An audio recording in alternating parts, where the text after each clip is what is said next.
Mahigit 6,000 patay na mga paniki ang tumambad sa mga kawani ng Department of Environment and Natural Resources o DENR sa lalawigan ng Bulacan.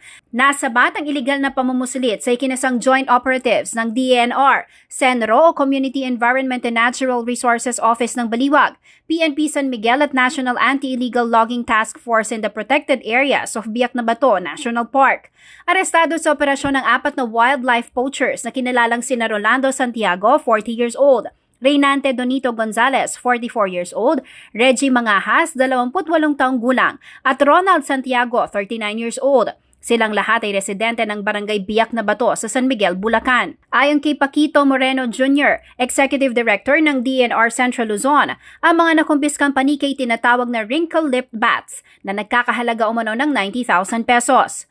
Ang paghuli, pagsira, panggugulo at pagkuha ng anumang halaman, hayop o produkto mula sa mga protected area nang walang permit mula sa Protected Area Management Board o PAMB ay mahigpit na ipinagbabawal. Dagdag pa ni Moreno, ang mga wrinkled-lip bats ay classified bilang vulnerable species sa ilalim ng DENR Administrative Order No. 2019-09 o ang updated National List of Threatened Philippine Fauna and their categories.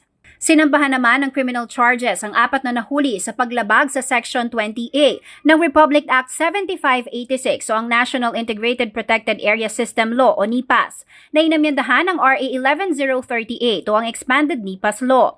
Penalty na ₱250,000, hindi pa kasama ang danyo sa halaga ng wildlife at pagkakakulong ng maximum na 6 na taon ang posibleng kaharapin ng mga naaresto kung mapatunayang lumabag sila sa batas. Kaagad namang ibinaon sa lupa ang mga patay na paniki upang maiwasan ang potensyal na pagkalat ng infection at zoonotic disease. Ang mga buhay na paniki naman na nakumpiska muling pinakawalan. Nagbabala naman ang DENR sa publiko sa sinumang sangkot sa ganitong iligal na gawain na pananagutin sa batas. Jennifer Salenga, CLTV News.